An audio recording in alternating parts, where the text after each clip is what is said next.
Well, I think we've had enough talk. It's time for the main event.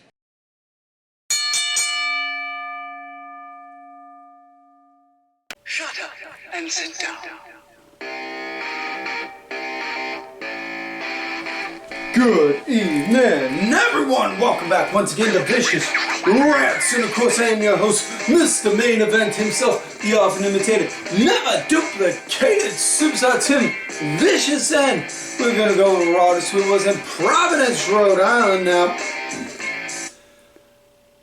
I hate always starting out the show with bad news. Then again, just like anyone else, I hate bad news in general, but it wouldn't be right to not acknowledge it. And earlier today, as of the day of this recording, Sid Uni, also known as Psycho Sid, Sid Justice, Sid Vicious, passed away. And while everyone had a particular opinion on him one way or another, and I'm sure at some point we've all made the softball season joke about with Sid. It's always sad to hear when a wrestler goes, and I remember being a kid thinking Sid was like a monster, man. It's wow.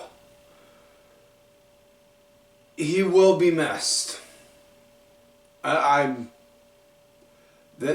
honestly the best I can say on it. And you know, yeah, he was a big attraction in some way, shape, or form. And I know not everyone was a fan of him, but yeah, he was an attraction, man.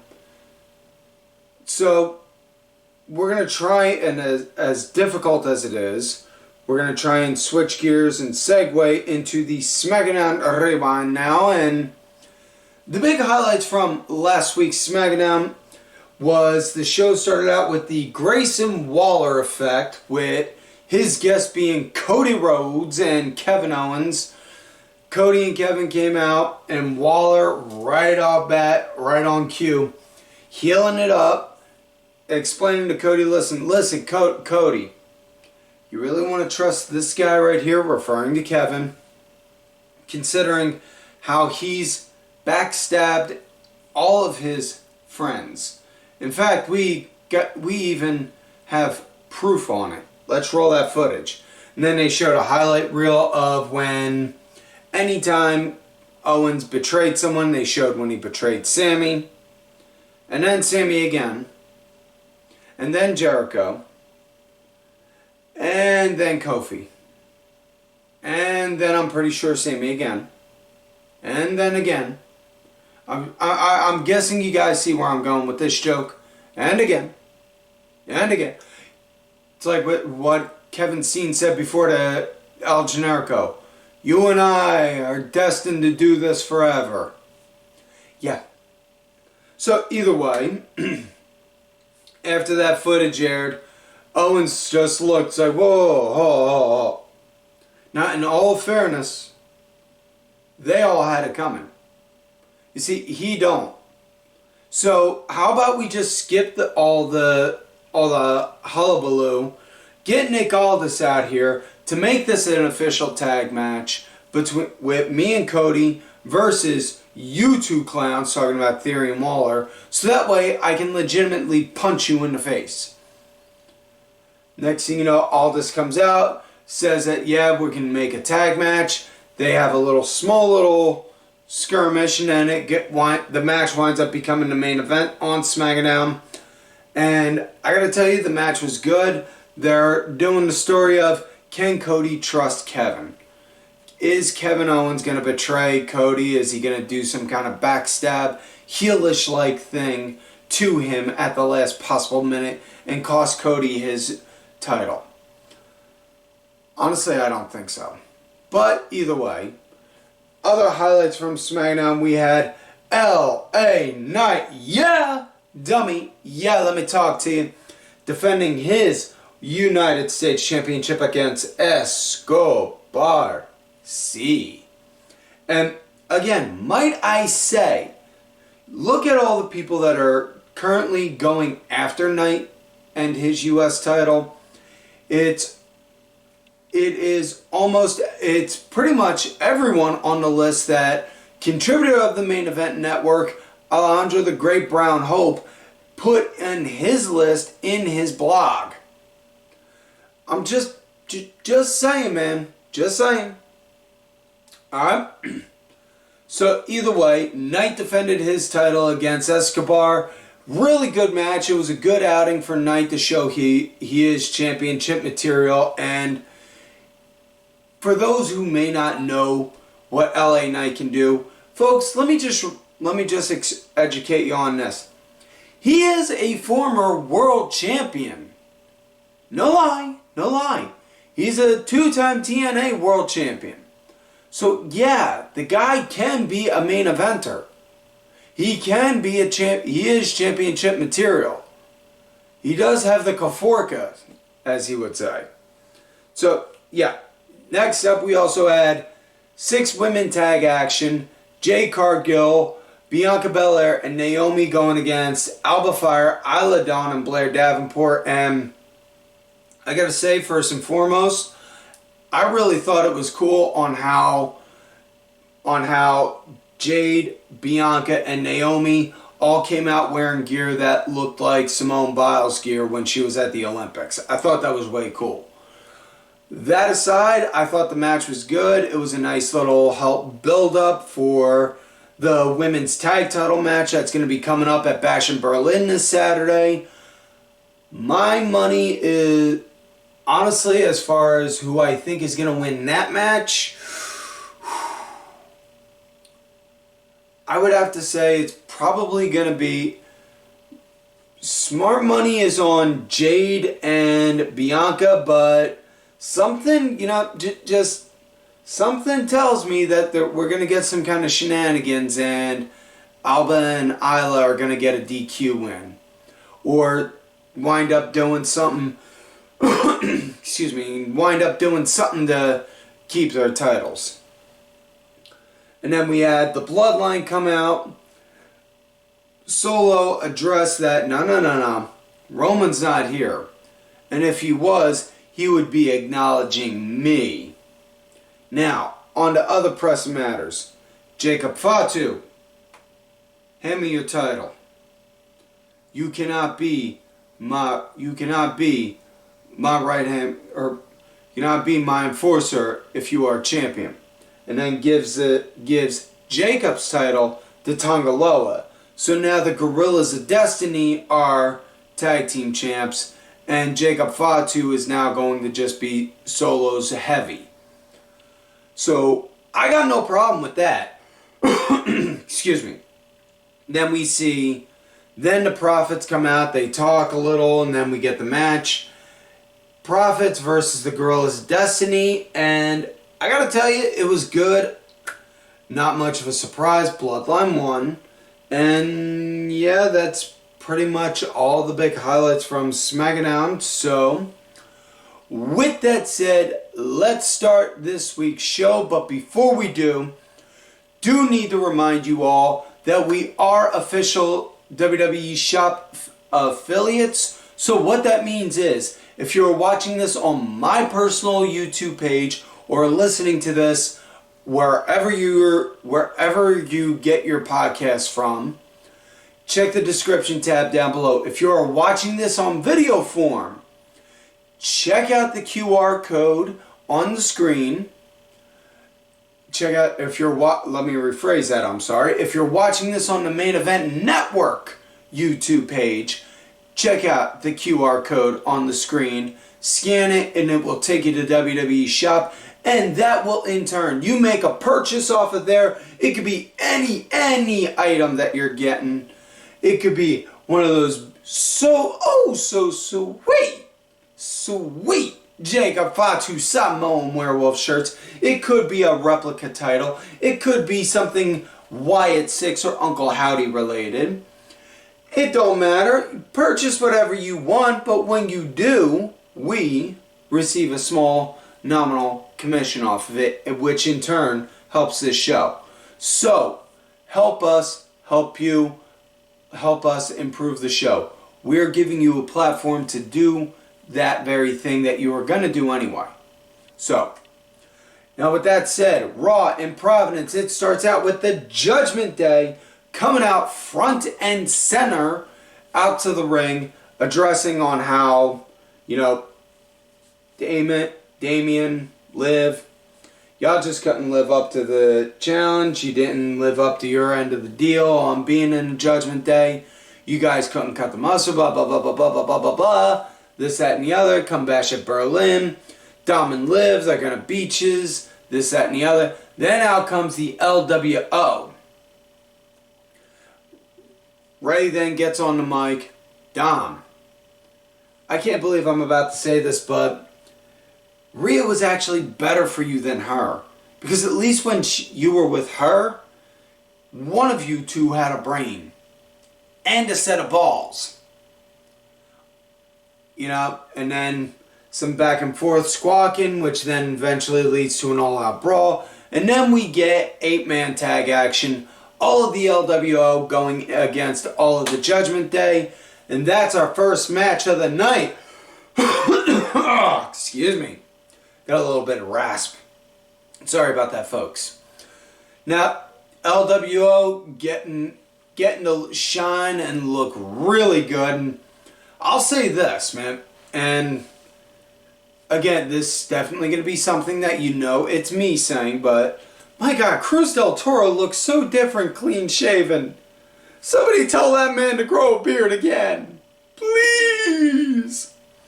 So yeah, it was a good match. LWO, they were leading into the commercial break. Post-break, it was Joaquin Wilde. He was the punching bag for a bit. Ray wound up getting a hot tag in. Cleaning up house. Wound up actually doing a good bit of action with Dom. It was decent. I thought it was a good match. It was a good opener match. Let me put it to you like that. Match wound up coming to an end when Ray winds up hitting Dom, hits the 619 on Dom, then goes up for a splash. As he's going up, the ref's distracted. Liv winds up going, knocking Ray off the top, and then Dominic winds up getting him with a Mahi Cradle for the 1, 2, 3. That is it. So your winners are the Judgment Day. Next up, we got Io Sky and Kairi Sane going against Shayna Baszler and Zoe Stark once more. And I believe that the name of the team is called the Fusion Collective. Yeah, the Fusion Collective Coalition, or FC. I don't know. Sonya, Shayna, and Zoe. Yeah. Shayna and Zoe, they were leading the match up into the break. Post-break, Io and Kairi, they were leading. With Kairi doing a lot of the action. And my God, that girl was on fire. The match wound up coming to an end. Excuse me. Match came to an end when Zelina Vega came out of nowhere. Boom! Took out Sonya to keep her from going to run interference, which gave Kairi and Io enough time to both climb the same turnbuckle. Io did a moonsault onto the outside to take out Zoe, and then Kairi did that elbow version. Oh dear God, that elbow drop is such a thing of beauty.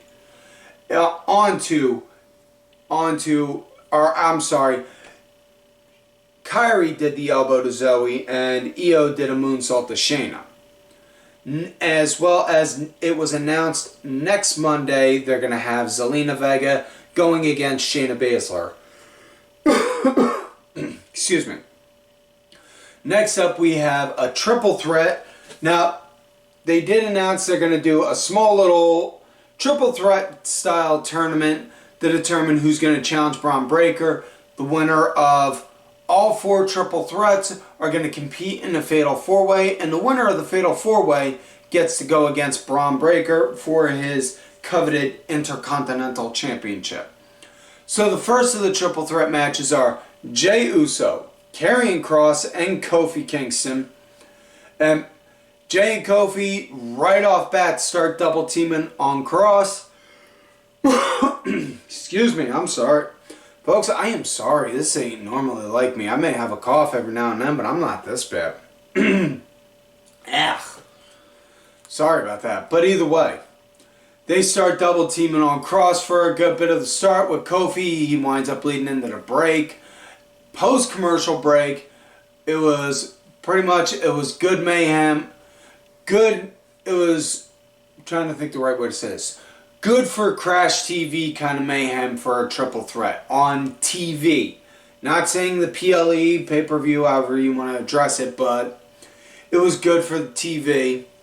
And Jey wound up getting the win actually by doing a spear and then Uso splash onto Kross for the 1, 2, 3. Now I'm not going to lie, the whole time I'm watching this match, I'm sitting there and I'm thinking to myself, why wouldn't Kross have the Final Testament come out to help him?